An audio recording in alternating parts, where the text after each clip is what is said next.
ምፍታሕ ምስ ካልኦት ተማሳሳላት ተሓሳስባ ዘለዎም ሰባት ዓበይቲ ኣብ ናይ ኢትዮጵያ ፖለቲካውን ጽቡቕ ኢንፍሉዌንስ ዘለዎም ሰባት እንቅስቃስ ንገብር ነርና ኣነ ወነው እንቅስቃስ ይገብር ነይረ መሰረታዊ መልዓል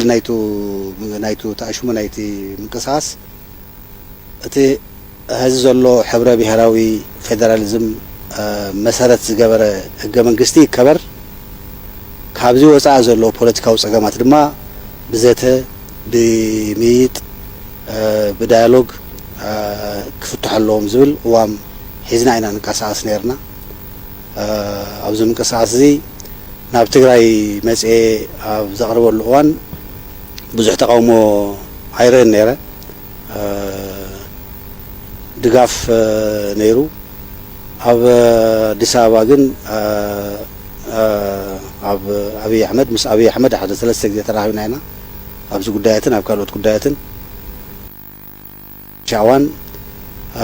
ነቲ ጉዳይ ብኻሊእ መንገዲ እምበር ብሰላማዊ ሚይጥ ናይ ምፍታሕ ድሌት ከም ዘየለ ግልጽ ኢድና ኮነ መጽኡ ፍላይ ኣብቲ ናይ መጨረሻ እዋን ብዝተራኸብኩ ቁፅሪ የልዕለሉ ነይረ ምስ ህዝቢ ትግራይ ትበኣስ ኣለኻ ምስ ህዝቢ ትግራይ ዘሎ ጸገም እንድሕር ዘይፈቲሕካ ኣብዛ ዓዲ ዓብዪ ጸገም ክመጽእ እዩ ስለዚ ንሱ ክትፈትሕ ኣለካ ናብልከ የልዕለሉ ነይረ መጨረሻ እዋን ሓደ ዘረባ ኣልዒሉለይ እስኻ ብትገብሮ ቃለ መጠይቕ ምሳባት ብትገብሮ ቃለ ምሕታትስ ህዝቢ ትግራይ ዓበይቲ ረብሓታት ኣለዎ ሓደ ሆሞጂኒየስ እዩ ማለት ኣብ ውሽጡስ ብዙሕ ምክፍፋል ዘለዎ ኣይኮነን ብጣዕሚ ውሁድ ህዝቢ እዩ እዚ ዓብዪ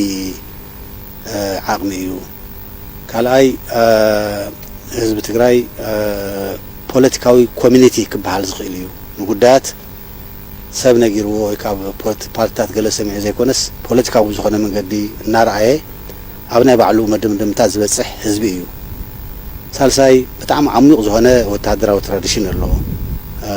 ኣብ ጸገም እዋን ብዙሕ መስዋዕትነት ከፊሉ ነፃነቱ ውሑስ ናይ ምግባር ታሪኽን ትራዲሽንን ኣለዎ እዚ ናይ ኣብ እዋን ገድሊ ትግራይ ተገበረ ጥራሕ ዘይኮነስ ቅድሚኡ ዝነበሩ ታሪኻት ብምልኦም እውን ነዚ ዝምስክሩ እዮም ዝዓቢ ዓብዪ ዓቕሚ ኣሎ ኢልካ ትዛረብ ኢኻ እዚ ዘረባ እዚ ኣሚንካሉ ዲኻ ትዛረብ ዘለኻ ዋላ ናይ ፖለቲካ ኮንሳምፕሽን ኢልካ ኢኻ ትዛረብ ዘለኻ ይብለኒ ኣይ ናይ ፖለቲካ ኮንሳምፕሽን ኢለ ይዛረብን ስለዚ ኣምነሉ እየ ዝዛረብ ይብሉ እምበኣር ይትጋገይ ዝኾነ ህዝቢ ብሓይልን ብገንዘብን ዘይንብርከኽ ህዝቢ የለን ህዝቢ ትግራይ እውን ካብዚ ተፈለየ ኣይኮነን ይብለኒ በዛ ተሓሳስባ እዚ ትኸይድ እንተሊኻ እዚ ተሓሳስባ እዚ ትኸይድ ናይ ፖሊስካ መበገሲ ተጋጊኻ ኣለኻ ይብሎ